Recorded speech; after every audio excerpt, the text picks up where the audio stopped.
Hi, welcome back to my channel, Maren Makes It. I'm Maren and today I'm going to be testing whether purple shampoo and conditioner works for brunettes to keep your highlights from getting brassy.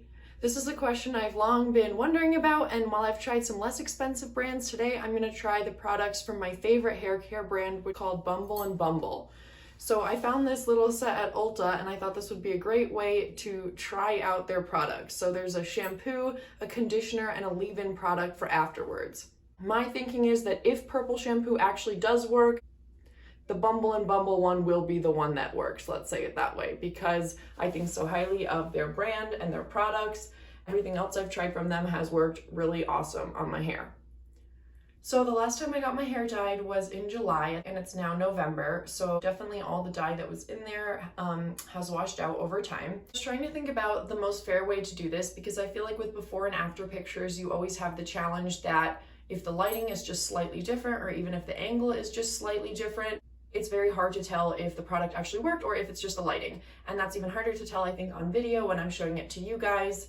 It's also going to be even more subtle because I'm a brunette and not blonde. If I were platinum blonde, I think maybe the effect would be more obvious because this product is only going to be working on the blonde parts of my hair. So I'm going to show you my hair kind of before. So I have it separated down the middle. This is where they parted it when they last highlighted my hair. So I feel like this is the most fair way to do it. The only preparation I did for this video was basically read the instructions on their website. It says, apply and massage the shampoo through damp hair, let it sit for 2 minutes, rinse, and then follow with the conditioner. I decided not to read any reviews or watch any YouTube videos to review these products, so it really is an honest evaluation without any prejudgments coming in. While I'm waiting with the shampoo in my hair, I will say this product smells amazing. I'm not surprised because all the Bumble and Bumble products I've ever tried smell amazing, but I will note that because I do think that's important. When those 2 minutes were up, I rinsed out the purple shampoo. As you can see, the water was running purple, which I think is already a good start. So for the instructions for the conditioner, it says, after cleansing with illuminating blonde shampoo, start conditioning at the ends and work your way up. Let it sit for 2 to 5 minutes. I'm going to let it sit for 5 minutes to give it the maximum time to really work. In the end, I actually ended up using a lot more conditioner than I normally would because I was following the instructions to start at the ends and massage some in all the way up. I ended up going back for more quite a few times. It is good to note that I would end up using quite a bit of product each time if I were to use this conditioner regularly. I feel like I like the idea of purple shampoo a lot because it would be a way to tie yourself over between salon visits and to prevent those highlights from getting so brassy without having to go all the time. It's also easier to do in the shower and less of a mess than trying to tone your own hair at home to cover up any brassiness. All right, so the instructions for this last step say spray onto damp hair from roots to ends. Comb through, style as desired. Apply more liberally from mid-lengths to ends where bleached hair tends to need some extra TLC. All right, now that I've used all 3 steps of the purple shampoo and conditioner, I'm going to wash the other half of my hair with my regular products. So my plan to make sure that the purple leave-in product that I just applied doesn't get washed out and that my hair isn't being washed a second time on the purple side is to put this in a shower cap just around one side of my hair. So I know this looks kind of funky, but I really want to keep this review as honest as possible.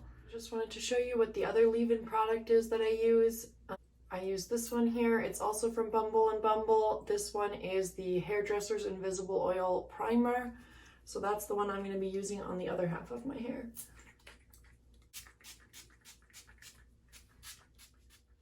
All right, so here I am on day 2 with now fully dried hair on both sides, checking in. I'm glad I did this with the 2 sides, but I'm a little bit questioning if this is one of those things where I feel like it looks a little different on the other side because I know that it should be, like I know what to look for.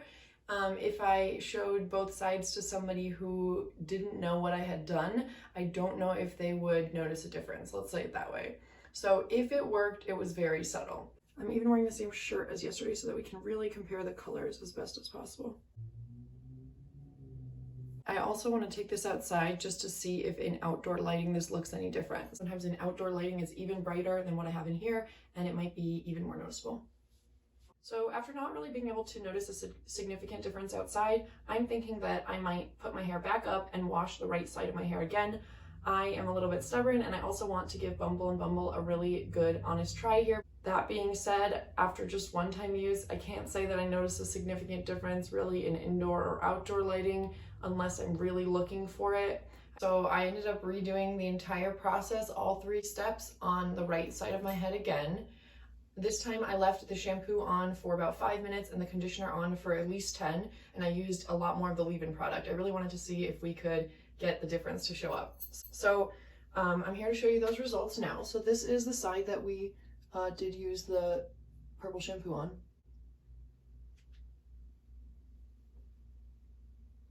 And this is the one that we did not.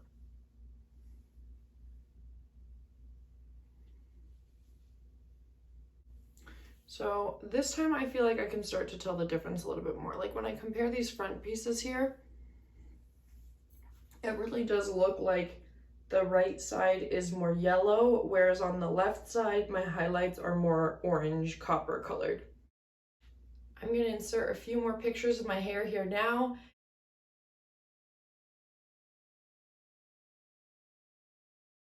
So I'm trying to come up with a conclusion here for you guys. So it definitely made my hair and my highlights more yellow as opposed to brassy looking, which I guess is the purpose of the product.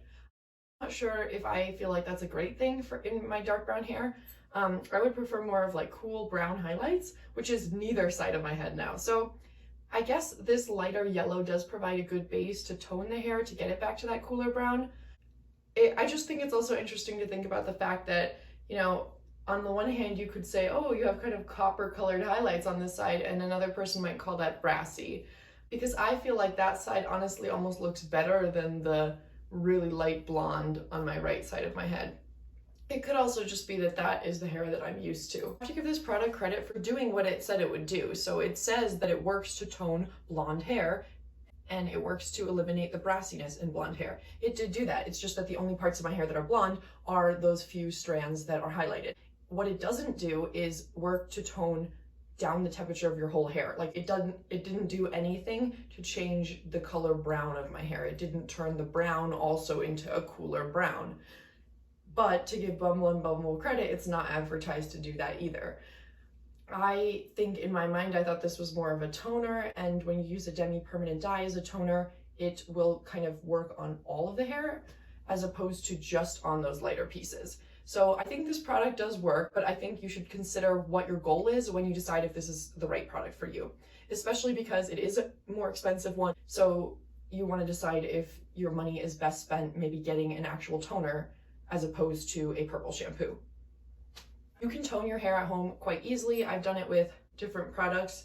If you need recommendations for semi or demi-permanent dye, I recommend the Wella Color Charm line. That's the one I've always used in the past, and I've really liked it. It's nice to use these types of dyes at home because they are not permanent, and they also don't use bleach. When you use bleach or use a permanent dye, it's going to be a lot harder to color correct it, and also it won't wash out over time. So it's a much more permanent decision. With the semi and demi-permanent ones, you have a little bit more wiggle room. And if you do mess it up at home, it's really not the end of the world because it's going to be washing out anyway within a few washes. I just want to say that I am not a professional hairdresser. I'm speaking only from my own experience and the experimenting that I've done at home. However, this is not something that I was trained in. I learned mainly off of YouTube and reading a lot of online forums and reviews for different products. I have dyed my hair now the past 3 times myself, so that is the experience that I'm speaking from. Anytime you try any kind of beauty procedure at home, there are risks that come with that. So I definitely recommend doing your research ahead of time and having a clear plan of why you're using the products that you're using. If you like videos like this, let me know in the comments down below. I'd be curious to hear your thoughts. Have you ever tried purple shampoo? And if yes, what brands do you like? Are you blonde? Are you brunette? I'd be very curious to hear what you guys are using on your hair. As always, thank you so much for watching. I really appreciate your support and your time. If you like this video, don't forget to give it a thumbs up down below. See you next time.